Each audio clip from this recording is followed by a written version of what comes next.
Hello friends, good afternoon and welcome back to my YouTube channel. I know it's been long since I did a recording, but it's been quite busy. Anyway, here I am. So today I want us to talk about how to feed children who are fussy. But before I go into that, I would like to just remind us quickly about the food groups for children. So we said that for children, we need to feed them using 7 types of food groups. And the first group is the grains, grain products, and starches. Now, which are the grains, grain products, and starches? This is the group that includes potatoes, uh, green bananas, cassavas, arrowroots, maize and maize products. Then we have millet, we have sorghum, we have the sweet potatoes, we have rice, we have things like oats for older children. So when we are talking about the grains and grain products, you can get any food from that group, any foods that can be gotten from the shamba, like the arrowroots, which you have to, dig from under the ground, the sweet potatoes, and all the others. Then we go to group number 2, which is the pulses, nuts, and seeds. This group contains things like groundnuts, peanuts, sesame, or rather simsim. We have all types of seeds like the pumpkin seeds which have been dried. We have the, okay, for other people they have the dates. We have monkey nuts. So then on the side of legumes and pulses, we have things like lentils. Lentils are those split peas. So we have the dried peas like pigeon peas, which have already been dried. We have the all types of beans. I know we have njahe, we have the rosecoco, we have the black beans, all types of beans. So they all fall in that group number 2. Then we go to group number 3, which contains the eggs. Eggs can be from chicken, eggs can be from ducks or geese. But for the ducks and geese, remember they eat very dirty food, so their eggs are likely to carry some salmonella. Therefore, when you're preparing the eggs, you have to cook them properly, and the best method would be boiling, or if you're going to fry, it should not be half cooked, it should be properly cooked. Then we have group number 4, which is the fleshy foods. The fleshy foods contains poultry, fish, meat, liver, and organ meats. So from this group, again, we will get very many nutrients. That is group number 4. Then we have group number 5, which is the the vitamin A rich fruits and vegetables. The vitamin A rich, these are foods that will provide vitamin A. And if you want to identify which foods contain vitamin A, you look at foods which are deep yellow in color, deep orange in color, and others deep red. Which are these examples? When you look at deep orange, we have carrots, we have pumpkins, we have some purples which are deep orange. That is the flesh, not the skin or the peeling. We have oranges which are deep orange in the flesh. They are orange outside and also orange in the flesh. Then when you come to the yellow ones, we have bananas. We have also purples which are yellow, but it has to be deep yellow. If it's somehow whitish, then it's not rich in vitamin A. It might have some element of vitamin A, but it may not be rich in vitamin A. Then we have liver. Liver, as you look at it, it's dark red. And actually, in all animals, even in human beings, vitamin A is stored in the liver. So when you give your child liver, you are assured that you've given them vitamin A. Meat also has some vitamin A. And then the egg yolk. The egg yolk, as you can see, the color is deep yellow. So it shows us that it is rich in vitamin A. And vitamin A is very important for our growing children because it helps to improve their eyesight. It helps in the bone formation. And it also helps, most important, to improve their immunity. As we all know, children below 5 years are vulnerable to infections, so they need protection. And when you give children vitamin A, you find that diseases are reduced, so the mortality rates are lower and even the morbidity rates are lowered. Then group number 6, we have other fruits. Other fruits may be those other fruits that we have not mentioned, which may have some element of yellowness, some element of orange in them, and some element of redness in them, but they're not very deep colored. So examples could be avocados. Avocados are very good because they are rich in potassium. They have a lot of essential oils for the baby. And then we have passion fruits, we have pineapples, we have the sweet bananas, which may look yellow outside, but when you remove the peeling, actually inside it might be whitish, yellowish. So they are not very rich in vitamin A. That's why they're referred to as other fruits. We have the lemons and also other indigenous fruits, which I may not have mentioned here. They are the other fruits which are equally important to the babies. Then we have other vegetables as our group 7. So group 7, other vegetables. We have so many vegetables. We have the cabbages, we have the we have the pumpkin leaves, we have the sukuma wiki, we have the spinach, we have the pili pili hoho, we have the onions, the tomatoes. All those are other vegetables. Green maize. I know many of you are going to wonder. Green maize is a vegetable. It's not a grain, it's not a cereal, it is a vegetable. When it is dry, it is a cereal. So green maize will fall into the group of vegetables, but essentially here we are talking about the leafy vegetables. And things like the hoho, the biringanya, all those are other vegetables which you can give our babies. A word of caution. Spinach may contain something we call oxalates, or rather oxalic acid. Oxalic acid, if taken in large amounts, will bind iron, therefore making the iron not available to the baby. So if you're going to use spinach, I know many mothers are fond of using spinach almost on a daily basis. Reduce to at least twice a week. Then the rest of the days, alternate with the other vegetables that we have mentioned. We have amaranth, we have pumpkin leaves, and again with pumpkin leaves, they have high fiber. So I believe most of you know how to remove the fiber. The fiber is a bit tough for the baby to digest. So you remove the fiber and then you prepare the food. Very nutritious. Actually, even though we said it's another vegetable, but it's also good in vitamin A, folic acid, and iron. So having mentioned the 7 food groups, we know that for children, at least by the end of the day, they need to have consumed 4 out of the 7 food groups. For example, let me just use an example. Maybe we have an 8-month-old baby who is already eating ugali. Ugali is from the grains group. Maybe this baby has eaten ugali and some amaranth leaves. Amaranth is already in the group of other vegetables. Then maybe you gave an egg. So already your child has consumed 3 food groups. Then maybe you give some fruit or fruit juice. Your baby has had 4 food groups in a day. Maybe it is porridge.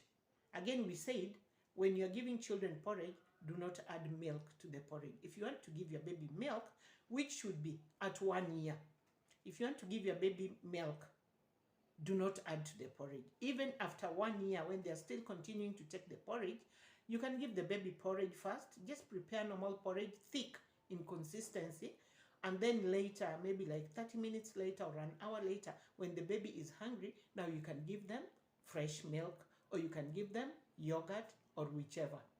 So the reason why we are saying you do not add milk to porridge is milk is very rich in calcium, and the grains that we are using to prepare the porridge could also have some element of iron, especially if you're going to use millet to prepare the porridge. Millet is rich in iron, so the calcium and the iron do not go together. They will bind one another, and the iron will not now be available to the body.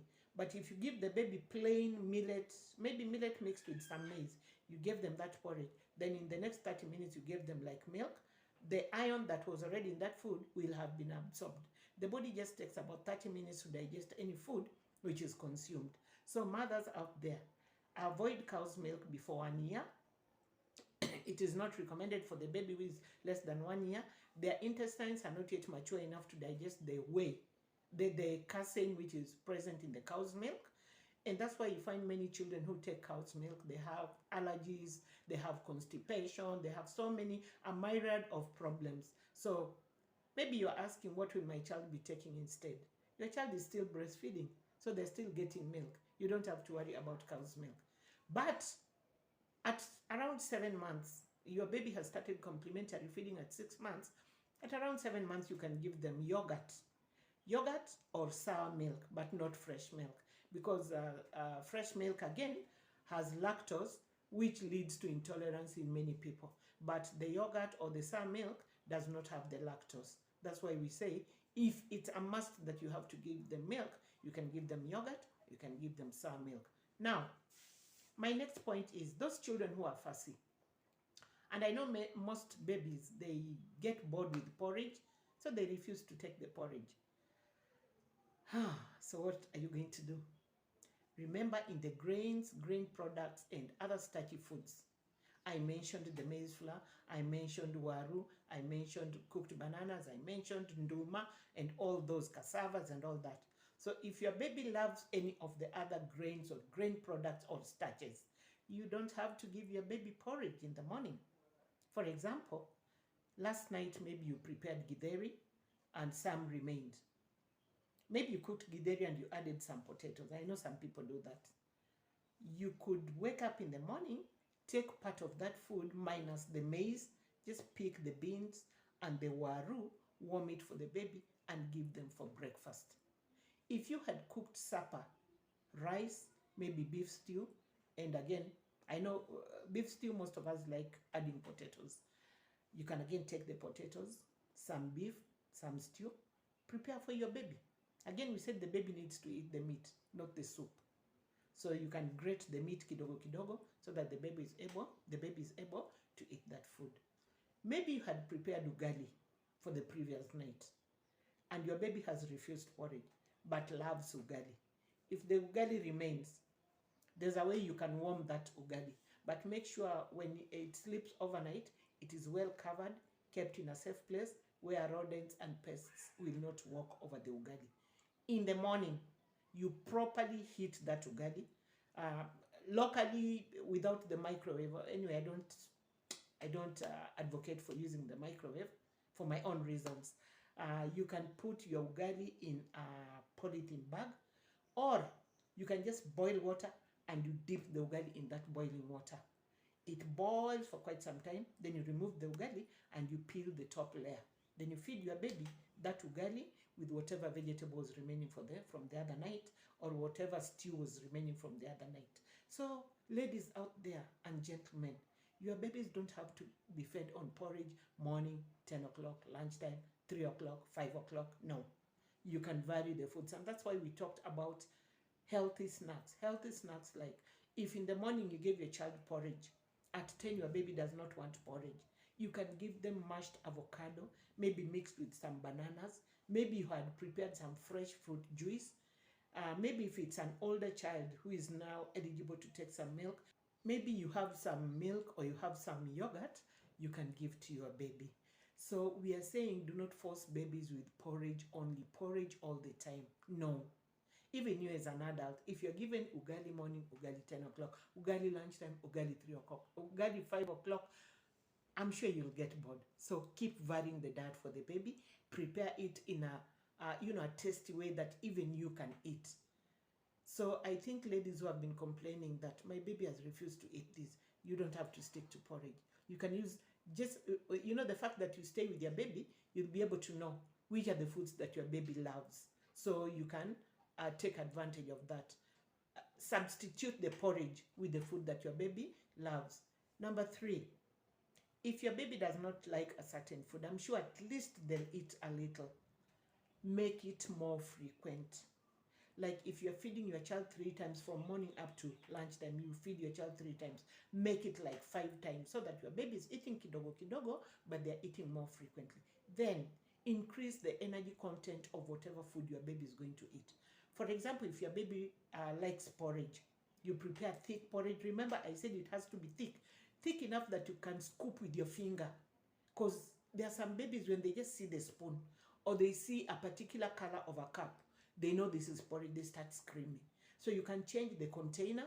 And if your baby doesn't like the spoon, make sure your hands are clean. Scoop the porridge with your finger and feed the baby. That is why the porridge has to be thick. And I've seen it, I've done it here. My granddaughter refused porridge, but when you do that, she'll take the porridge comfortably. So I was saying make the food energy dense by making sure the porridge is quite thick. Then you can add maybe some peanut butter in that porridge. If not peanut butter, if you have some cooking oil, as the porridge is cooking, it's boiling, you can take a tablespoon of cooking oil and you add to that rather than adding the blue band. We are trying to encourage people to use liquid oils as opposed to using the saturated fats which are solid in nature. Somebody aliniuliza ati tena uji inakaangwa. It is not frying the porridge. We are simply increasing the energy content of the porridge without actually increasing the quantity. For example, if you give a child a full cup of porridge na wakakataa kunywa, na mwingine umempatia half a cup but it is dense in energy. It is half a cup na iko na kasukari kidogo ndani, iko na mafuta ndani. Believe you me, the child was taking that half a cup has gained more than the child was taken a full cup of plain porridge, which might even be thin. So the important thing in children who are not feeding well, if you've tried all this, you've tried changing the diet for them, imekata. You've tried feeding them more frequently, imekata. You've even increased the energy content of the food, bado wameshindwa kula. Now the next step, you go and get multivitamin syrup and follow the instructions as you're instructed by your pharmacist. If you've given the multivitamin and still your child is not improving, now that is beyond nutrition. You'll go to the doctor, they see where the problem is. But I believe what I've told you is going to help. Another thing which maybe might have skipped my mind, if your baby is refusing to eat, babies also get bored with the same position, same place. At times you can walk with the baby around the homestead as you feed them. I've seen it work. Alternatively, somebody else can feed your baby for you, because babies as they grow up, and especially those on exclusive breastfeeding, they are very bright. They know this is mama. She has the kibuyu on her chest. So if I refuse to eat, she's going to give me the kibuyu. So at times you can give somebody, if you have somebody in the house who can help you to feed the babies. So you can give them the baby and you go somewhere, keep yourself busy somewhere as the baby is fed. If not that, what I've seen work very well, when you walk with the baby and they look at the environment, they look at the surrounding, and you feed them, they don't even realize they are feeding. So that is another thing that you can do. Ladies out there, please, please, do not force feed your child. Ile wanafanyanga hivi, please do not do that. We have seen so many children lose their lives over that. If a baby refuses to feed, give them time, and most important, be patient. So ladies and gentlemen, I'll be waiting for your comments. I'll be waiting for your questions. Please subscribe to my YouTube channel, like, comment, and even share with other friends, relatives, and especially new mothers who might not have any idea about how to feed their children. Thank you. I love you all. Bye.